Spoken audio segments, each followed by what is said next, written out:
আসসালামু আলাইকুম রহমতুল্লাহি ওবরকাতুহু।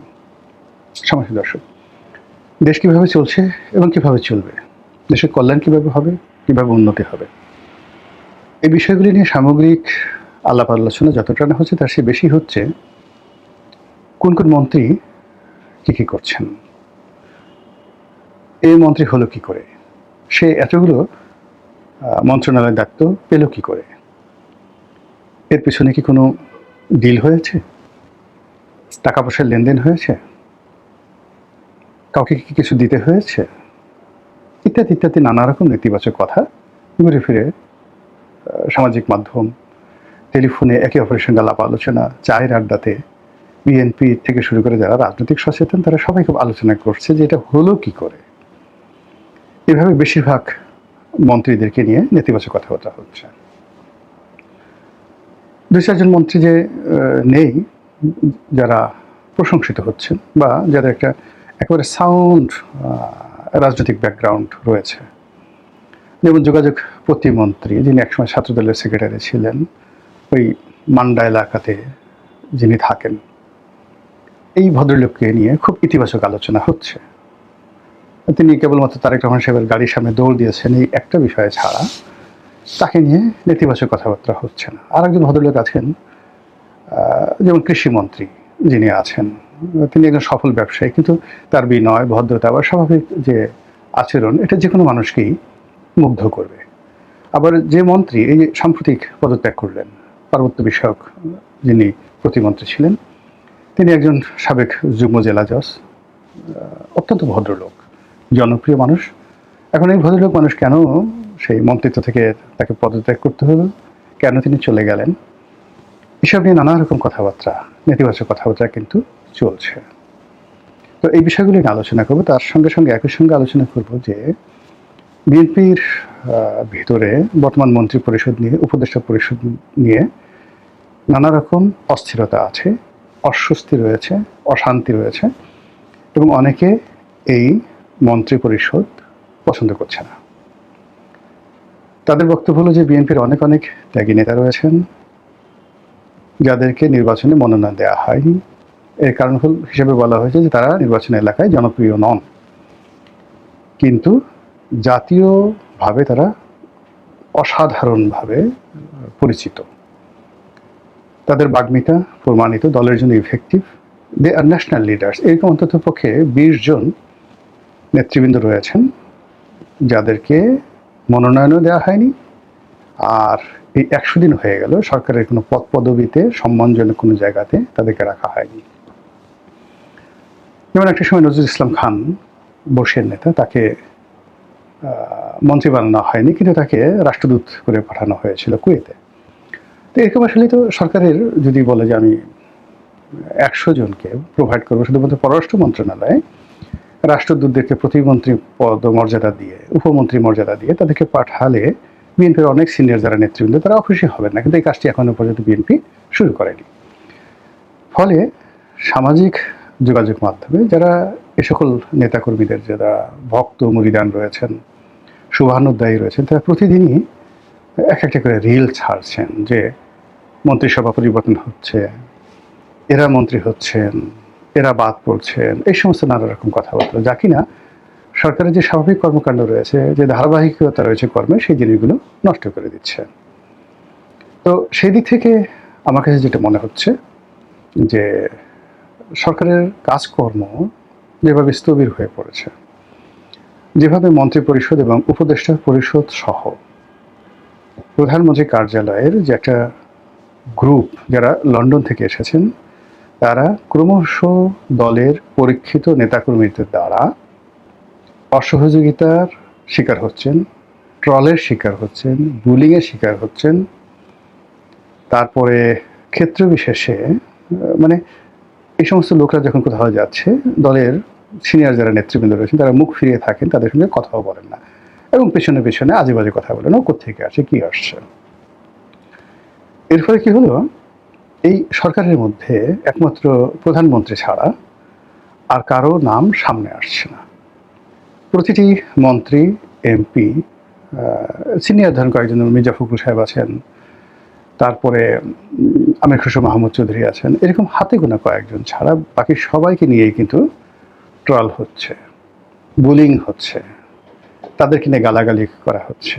এর কারণ হলো দলের যেগুলো ইফেক্টিভ, মানে মন্ত্রী হয়েছেন কিন্তু 17 বছর রাজপথে ছিলেন না, মন্ত্রী হয়েছেন কিন্তু 11-এর সময় দলের সাথে বেইমানি করেছেন, মন্ত্রী হয়েছেন কিন্তু বিএনপির সাথে কোনো সম্পৃক্ততা নেই, মন্ত্রী হয়েছেন জাতীয়তা আদর্শবাদের সাথে কোনো স্যাক্রিফাইস নেই, মন্ত্রী হয়েছেন সারাক্ষণ ডিজিএফের দালালি করেছেন, সারাক্ষণ আওয়ামী লীগের সাথে তলে তলে যোগাযোগ রক্ষা করেছেন, কখন জামাতের সাথে যোগ দিবেন, কখন অন্য ছোট দলে যোগ দিবেন, নানা রকম হিস্ট্রি যাদের আছে, কিন্তু এখন মন্ত্রী হয়ে গেছেন।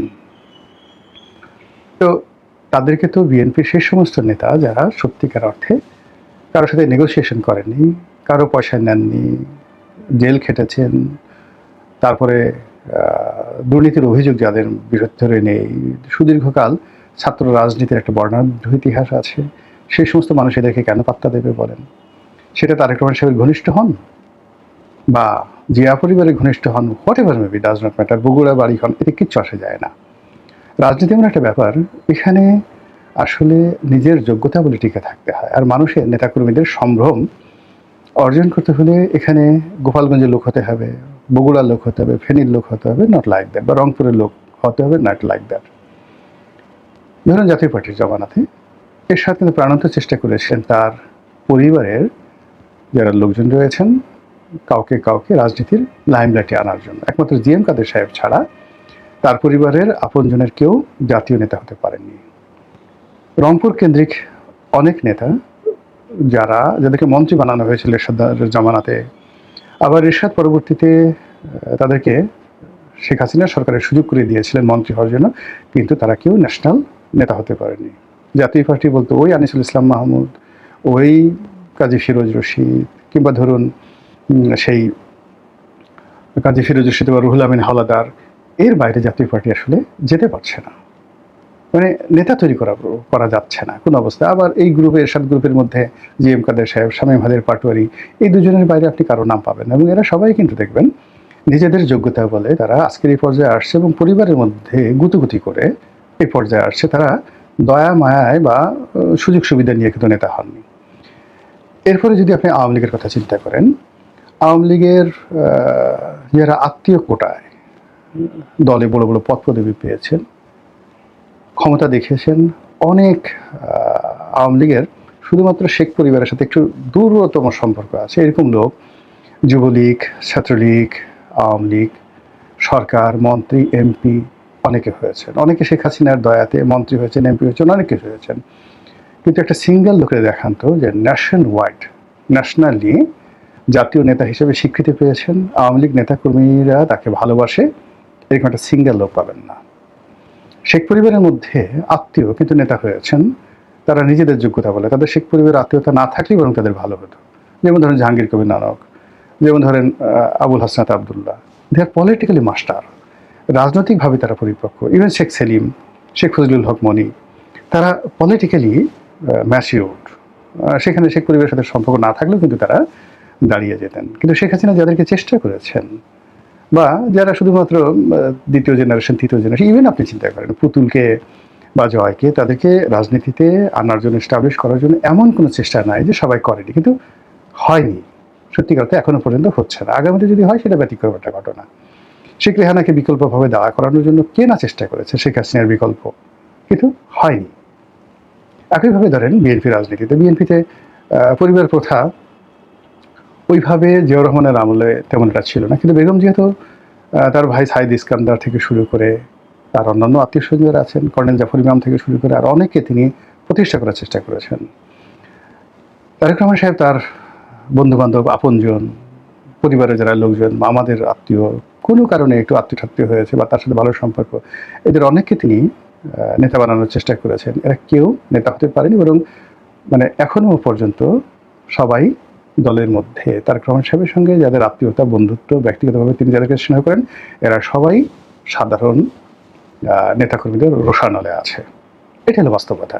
তো ওখান থেকে বের হয়ে একজন সাইফুর রহমান হয়ে যাবেন, একজন আব্দুল সালাম তালুকদার হবেন, কে এম ওবায়দুর রহমান হবেন, এটার জন্য আসলে লং আউটস্ট্যান্ডিং পলিটিক্যাল পারফরমেন্স দরকার হয়। তো এরকম পলিটিক্যাল পারফরমেন্স রয়েছে বিএনপির অন্ততপক্ষে 50 জন নেতা, যারা এমপি হতে পারেননি কিন্তু এমপিদের বস, এই মন্ত্রী হতে পারেননি কিন্তু মন্ত্রীদের নেতা ছিলেন তারা। তো সেই সকল মানুষকে নিয়ে দলের নেতাকর্মীরা প্রতিদিনই তারা বলছে যে আমার নেতা বা অমুক আজকে মন্ত্রী হবেন, কালকে মন্ত্রী হবেন, পরশুদিন তারা এমপি হয়নি, ওটা হবেন ওটা হবেন। এটা নিয়ে যে টানাপোড়েন চলছে, সেই টানাপোড়েনটা যদি দীর্ঘকাল চলতে থাকে সরকার কিন্তু মুখ থুবড়ে পড়বে। এর কারণ হলো একটি রাজনৈতিক সরকারে কর্তৃত্ববাদী, যেমন ধরেন শেখ হাসিনা আব্দুর রাজ্জাক সাহেবকে একেবারে পছন্দ করতেন না, তোবাইল আহমেদকে তো নাই, আমির হোসেন আমনকেও তিনি শেষ দিকে একসময় তার খুব প্রিয় ছিল কিন্তু তিনি পছন্দ করতেন না, কিন্তু দলে তাদেরকে পদ পদবি দেওয়া থেকে শুরু করে তাদেরকে মন্ত্রিত্ব দিতে বাধ্য হয়েছিলেন। আবার ধরুন মতিয়া চৌধুরীর অনেক যোগ্যতা, ভীষণ রকম যোগ্যতা, শেখ হাসিনা তাকে খুবই ভালোবাসতেন, কিন্তু আওয়ামী লীগ তার মৃত্যুর পূর্বক্ষণ পর্যন্ত তাকে গ্রহণ করতে পারেনি, কখনো গ্রহণ করতে পারেনি। সেম সুরঞ্জিত সেনগুপ্তের একই অবস্থা। অন্যদিকে আব্দুল সামাদ আজাদের মতো যারা এমিনেন্ট লোকজন আছেন, তারা সব কিছুর ঊর্ধ্বে এখনও সেই সিলেট অঞ্চলে তাদের যে কর্তৃত্ব, এটা আপনি অস্বীকার করতে পারবেন না।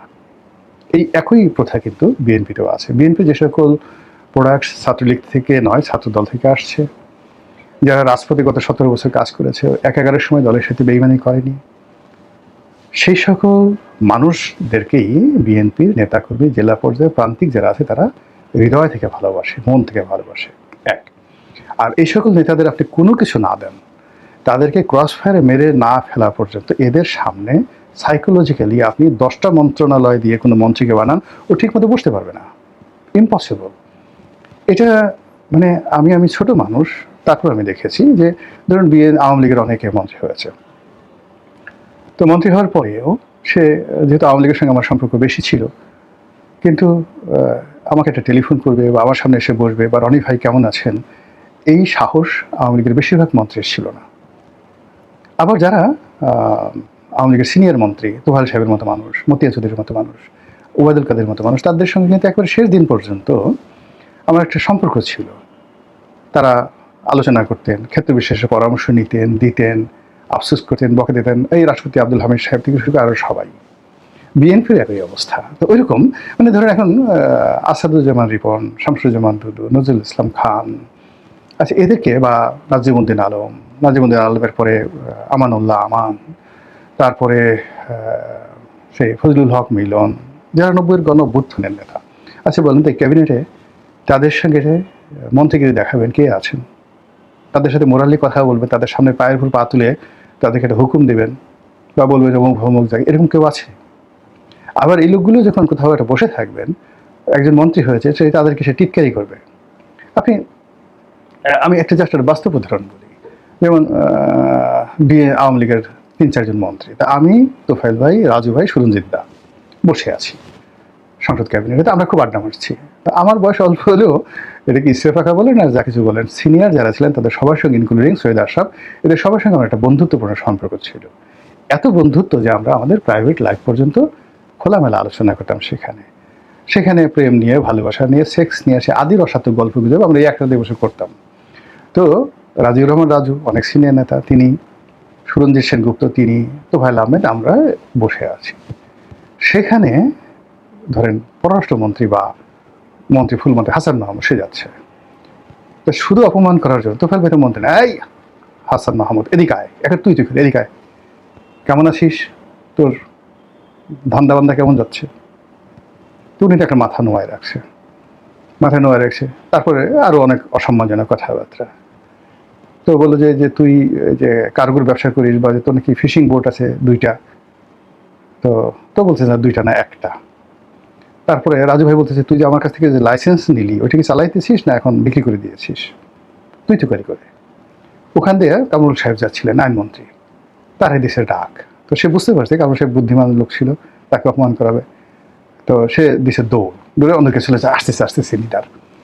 এইভাবে দলের যারা সিনিয়র নেতৃবৃন্দ রয়েছেন, তারা ক্যাবিনেটের বাইরে, পথে ঘাটে, মানে প্রধানমন্ত্রীর যারা আপনজন তাদেরকে উঠতে বসতে এভাবে অপমান করে। এটাই হলো রিয়েলিটি। তো সেই রিয়েলিটি যখন খুব বেশি পরিমাণে বেশি হয়ে যায়, তখন কোনো মন্ত্রী কাজ করতে পারে না। এখন আপনি বলেন তো, নুরু মন্ত্রী হয়েছে, ববি হাজরাজ মন্ত্রী হয়েছে, জুনায়েদ সাকি মন্ত্রী হয়েছে, রবিউল মন্ত্রী হয়েছে। তো এরা কি করে রুহুল কবির রিজভীর সামনে গিয়ে কথা বলবে, তার সামনে গিয়ে দাঁড়াবে? বলেন, হাউ ইট ইজ পসিবল? তো এই যে যারা সিনিয়র নেতৃবৃন্দ, তাদেরকে তো আসলে প্রোভাইড করতে হবে সাম হাউ, এবং এটা না করা পর্যন্ত সরকারের কাজে কোনো গতি আসবে না। ইভেন আপনি বাইরে থেকে আরও অনেকে মন্ত্রী বানাতে পারেন, অনেক উপদেষ্টা বানাতে পারেন, ডাজ নট ম্যাটার, কিন্তু দলের যে সমস্ত লোকজন ভীষণ রকম ডেডিকেটেড, যেটা সেই 2012 সন থেকে এখন পর্যন্ত দলকে যারা টিকিয়ে রেখেছেন, ধরে রেখেছেন, দলের ফাউন্ডেশন, সেই মানুষগুলো ঘুরে বেড়াচ্ছে। আর দেখা যাচ্ছে যে আপনার পছন্দ বা যে কোনো যোগ্যতায় আপনি কাউকে মন্ত্রী বানিয়েছেন, এমপি বানিয়েছেন, তাদেরকে দিয়ে আপনি অনেক কিছু রাজনীতির রেস চালাতে চাচ্ছেন, ঘোড়া চালাতে চাচ্ছেন। এটা হবে না। এখানে একটা সমন্বয় করতে হবে।